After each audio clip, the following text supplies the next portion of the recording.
Speaker Johnson, welcome back to Meet the Press. Hey, Kristen, great to be with you as always. It's great to have you back, Mr. Speaker. As you know, reaction has been pouring into that Oval Office meeting on Friday. Democrats and even some Republicans say it only emboldened Vladimir Putin. A Kremlin spokesman saying today that the U.S. foreign policy shift, quote, largely coincides with its vision. Here was the Wall Street Journal editorial board, quote, Putin wins the Trump-Zelensky Oval Office spectacle. Was Vladimir Putin the winner here, Mr. Speaker? No, he wasn't. Listen, I have participated in a lot of bilateral meetings in my time with heads of state and other dignitaries. There's always a certain protocol that goes along with this. I've never seen anything like President Zelensky's behavior there. He berated and interrupted his host, and instead of expressing gratitude for the extraordinary help that the U.S. has provided his country and effectively helped him stay alive and stay in power. So the way that went down was very disappointing. I hope and pray, frankly, that President Zelensky will come to his senses, come back to President Trump, express gratitude as he should, apologize for his behavior there, and accept this mineral rights deal, because that is the best way for us to get to a point of peace over there in that region, and it's in the interest of both countries. Well, I want to play you what you said almost a year ago when you argued in favor of sending more aid to Ukraine. Take a listen. I believe Xi and Vladimir Putin and Iran really are an axis of evil. I think they're in coordination on this. I think that Vladimir Putin would continue to march through Europe if he were allowed. I think he might go to the Balkans next. I think he might have a showdown with Poland or one of our NATO allies. To put it bluntly, I would rather send bullets to Ukraine than American boys. Mr. Speaker, do you still believe that Ukraine is an ally who the United States should support over Vladimir Putin and an axis of evil? Yes, it's pretty absurd for anyone in the media or Democrats to somehow proclaim that President Trump, the White House, or Republicans in Congress are on Putin's side. It's a joke. We understand that he is a dangerous adversary and he is the one that provoked the war. When we did the aid to Ukraine a year ago, the entire point of that, and I was consistent from that moment until today, the whole point was to position Ukraine for peace talks, to make sure that they could hold the line until President Trump returned to the White House, which we knew was going to happen. President Trump is the only figure on the entire globe who is powerful enough to bring both of these parties to the table. And he was in the process of doing that. And he was very, I think, excited about the deal that was going to be consummated yesterday. But President Zelensky went in and blew it up. And it is such a great disappointment for everyone. We need to get him back to the table. We need to get Ukraine to express gratitude, of course, for all that we've done for them. But to bring it into this conflict, it is in America's interest to get this done. And it is certainly, obviously, in Ukraine's interest and all of our allies in Europe and around the world. But Mr. Speaker, you're saying that we all know that Putin provoked the war. Actually, President Trump said that President Zelensky provoked the war. The week started with the U.S. siding with Russia and North Korea at the UN, refusing to condemn Russian aggression in Ukraine. It ended with this Oval Office confrontation with Zelensky. Is President Trump realigning the United States with Russia here? No, President Trump is trying to get these two parties to a point of peace. And it takes certain maneuvers and certain strategies to do that. You have two parties who, to this point, have not shown any interest, apparently, in getting to peace. What President Zelensky did in the White House was effectively signal to us that he's not ready for that yet. And I think that's a grave disappointment. We have to get this settled. And we stand with our allies, we always do. But they have to be reasonable. You've got to bring an end to this war. And for Zelensky to come in and make demands that he wasn't even making a year ago, I think shows that his priorities are in the wrong place. And I certainly hope that he will come back to his senses. President Trump has been very clear about this, that if he is ready for peace, then we can negotiate a deal. And Kristen, this mineral rights deal is a win-win for everyone. It will give us access to rare earth minerals that we need, and it will provide a level of security for Ukraine. They will effectively be in an economic partnership with us after that point, and we will definitely always defend our interest in our investments. Russia knows that. China knows that. Iran, North Korea knows that. Tom Connors here. How can I help you, sir? Mr. Speaker, you're saying that the United States stands with its allies. I'll send one of our best drivers right away. The President and Vice President berating an ally in front of cameras. Just to put a fine point on this, is the United States abandoning Ukraine? No, they're not abandoning Ukraine. I was with the president a day before that meeting, and he was excited about this mineral rights deal. He believed it, and we all believed it, to be in the best interest of both countries.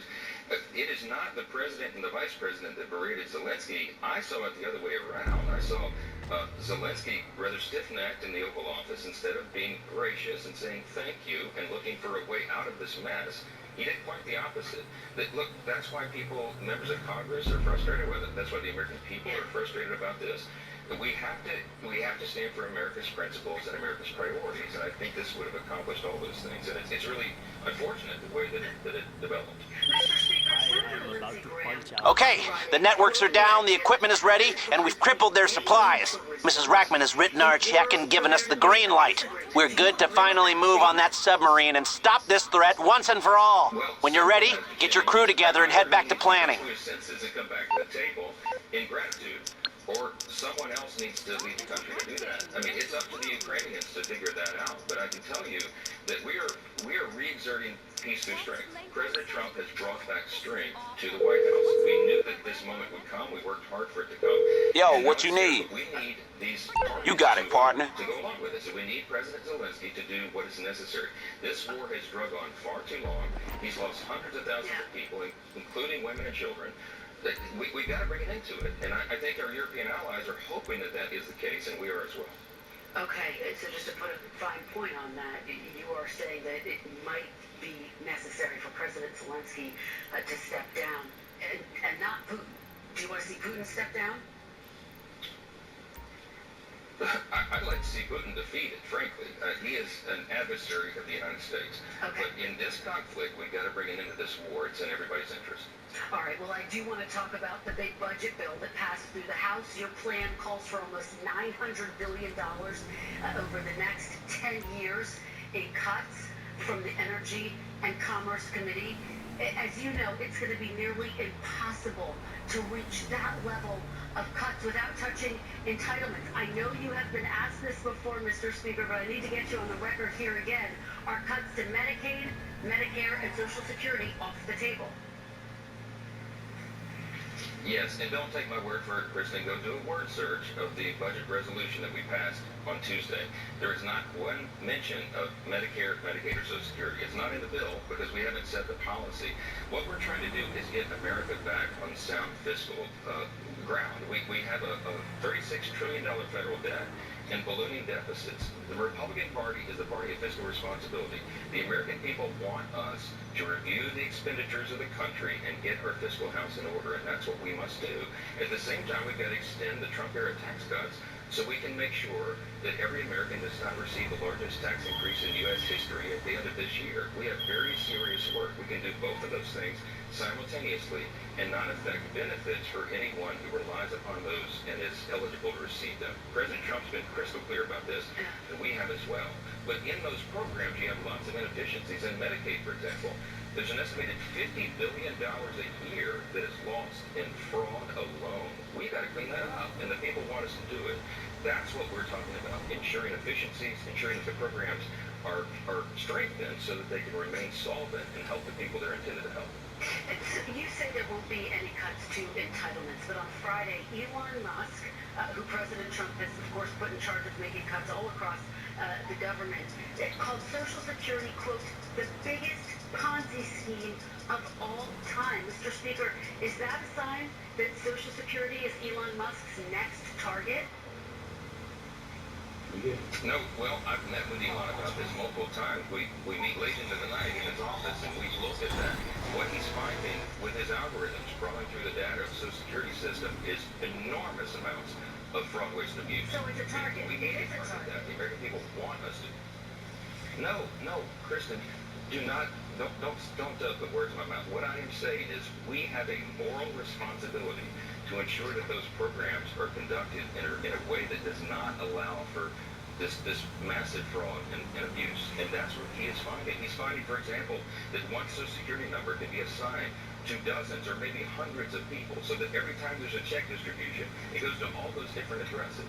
There was no safeguard in the existing software of the Social Security to prevent that from happening. That is outrageous. And when these examples are presented to the American people, they're going to be on the side of Doge and Elon, President Trump, and the Republicans in Congress, and we look forward to cleaning that up.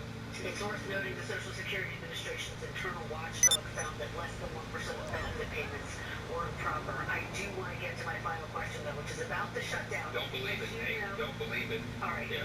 Okay. Well, in 2 weeks, there is a potential government shutdown, Mr. Speaker. A lot of people worried about this. Can you guarantee that the federal government will stay open? We are working hard to do our responsibility to keep the government open. The Democrats have to help negotiate this, and they, to this point, shown no interest in finding a reasonable solution for that. We're looking to pass a clean CR to freeze funding at current levels, to make sure that the government can stay open while we begin to incorporate all these savings that we're finding through the Doge effort and these other sources of revenue that President Trump's policies are bringing to the table. And then for FY26, for the next fiscal year, you're going to see a very different process and a lot more efficient and effective spending for the people. We look forward to that. But, Mr. Speaker, of course, Republicans control the White House, the House, and the Senate. So isn't it on Republicans to keep the government open, and will you do so? Well, government funding is always bipartisan. You have to have partners on both sides of the aisle to do it. And we need our Democrat colleagues to come to the table and be reasonable about that. They want to use government funding as some sort of weapon against President Trump and his administration, and that is not the way this is supposed to work. Republicans are going to do the responsible thing. We're going to do our duty and keep the government open, and we're working in good faith, negotiating in good faith with our colleagues in Congress to get that done. And I hope everyone will come to the table and do their job. All right. Covered a lot of ground today. House Speaker Mike Johnson, thank you very much for joining us. We really appreciate it. Thanks so much. Good to be with you. Great to be with you.